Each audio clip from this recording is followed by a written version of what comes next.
Hi survivors, it's me Purpose Ann reporting to you. Hope you guys are doing well because what's going on in this world is not. Now today we're talking about some edible plants, right?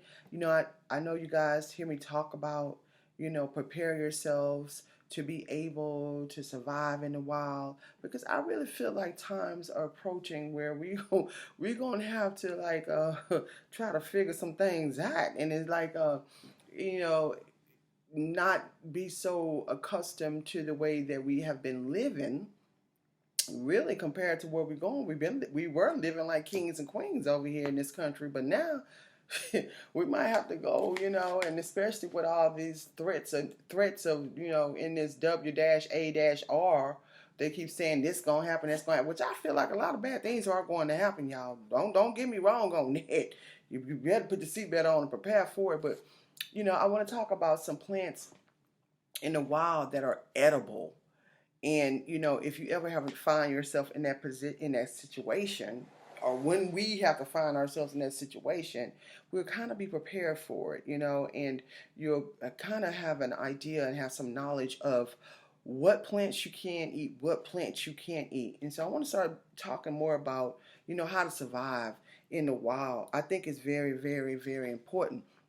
Now, one of the most nutritious edible plants are the dandelions. The dandelion is one of the healthiest and most versatile vegetables on this planet.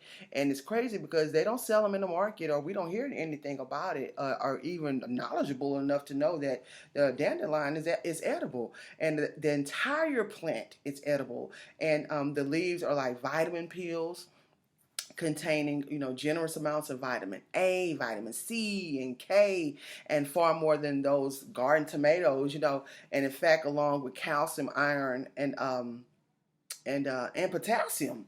The dandelion consists of a lot of nutrients, and it's also pretty. So it's crazy. Like, when I started learning more about edible plants, I was like, wow, I had no idea that the dandelion was so full of all these different vitamins and potassium and nutrients. And then also, I was looking into some other edible plants. The primrose. The primrose is an edible plant. I'm also going to do a video of what these plants look like. But you guys can also, do your due diligence. You could Google it to find out what it looks like. Now the hawthorn is, the berry has a black seed down at the bottom. Okay, those little like the trees. I grew up, I knew exactly what they were talking about when I was looking at a documentary about edible plants, and it had like all those little red beady like berries, and and they look really good. Some of them, a particular kind you can't eat, and some that you can. Now the hawthorn berry, it has a black seed down at the bottom of it, right inside of the red berry.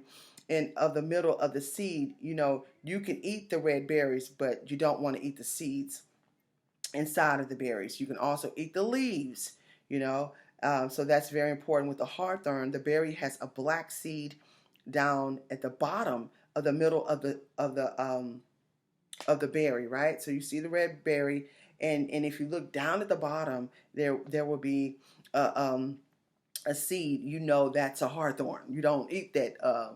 You don't eat that seed, but you can eat the leaves. And then with rowan berries, that's ROWAN. With rowan berries, you don't eat the berries.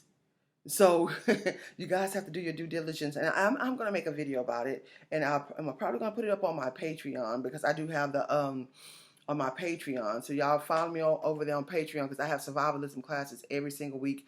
I'm teaching people how to get grants to get land, how to get grants to get certain bills of yours paid.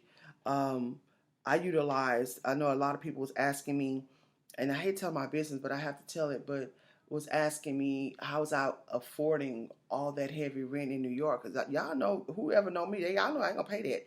I got a grant, because I'm an artist. I do singing, I do songwriting, and I do music and things like that. So I received a grant during the pandemic that took care of the housing for me. well, they took care, some months of it, and also helped me with some other medical issues that I was dealing with. So I talk about these things on my Patreon class. Y'all be surprised of the amount of grants and whatnot that you guys can apply for, that you're eligible for, even with jobs that you can get that'll help you out. But anyway, so yeah, the rowan berries. These are berries. These are red berries that you don't eat the berries, and actually, you don't eat them raw. You have to cook them, and you have to cook the berries.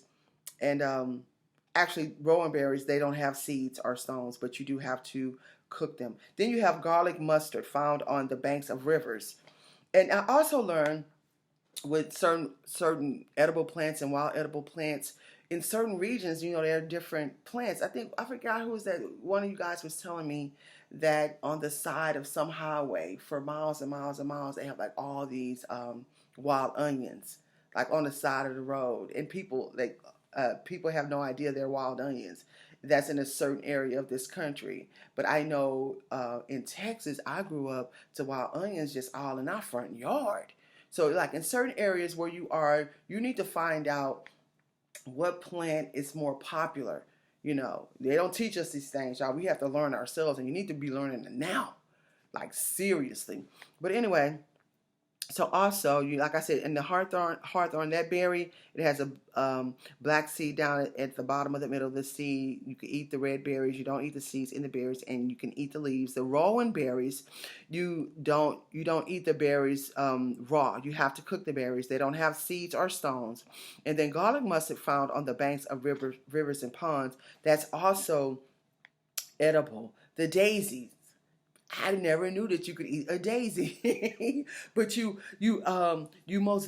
absolutely can. And I want y'all to study more. I don't want to give away too much information because I really want y'all to study. I really want y'all to, and then I want y'all to also come to my Patreon and find out more about it. If you're one of those people who don't have time to study and you work a lot, I get that too. Because I work really, really long hours.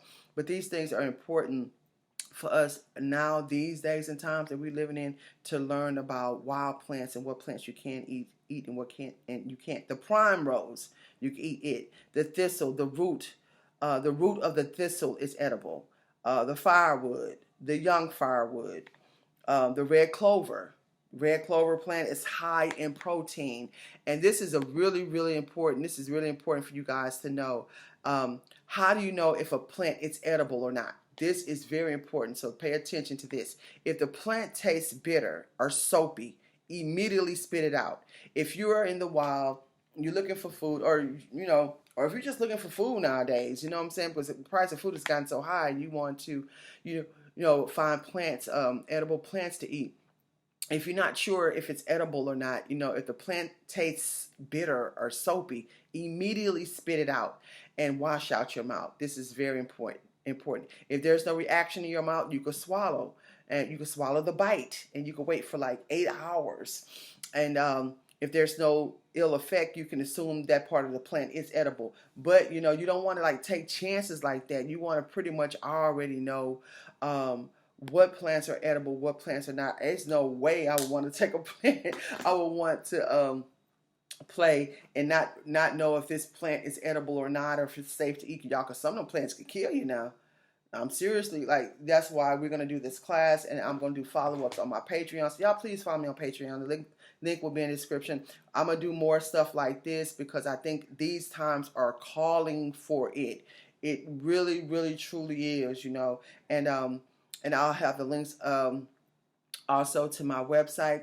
We have land for sale and also bug out locations. If you in Texas and I tell y'all, I don't pitch this stuff for y'all to get it from me. I also pitch it for you to have it on your mind. If you don't have a second location, I'm not talking about something that you have to pay for, because we all know money's tight for all of us. A lot of us can't afford that. You need to be trying to find other places to go, especially if you're in these cities or even if you're in a rural area. I just think it's always good to have an alternative place where you and your family can go. Have that already planned. If you are here in Texas, or if you're in Houston area or Austin area, or in any metropolitan area that's near Houston, y'all, and you're looking for bug out areas, you can go to my website. We have a couple of bug out areas that are very safe out the city, in gated communities. I'm telling you, nobody's just going up in there. And these are communities where they have deer roaming around, where you can hunt. It's legal to hunt, where we have freshwater fishing, where you can fish, and if you have a boat, you can bring your boat, and I'm telling you, so it's a lot of benefits, with these bug out locations that I've been fortunate to have and to have access to. So you go on my website if you're looking for that. If you're looking for land, we also have land for sale. And if you need me to help you find land in any area in this country, you can also hit me up at purperzan@gmail.com.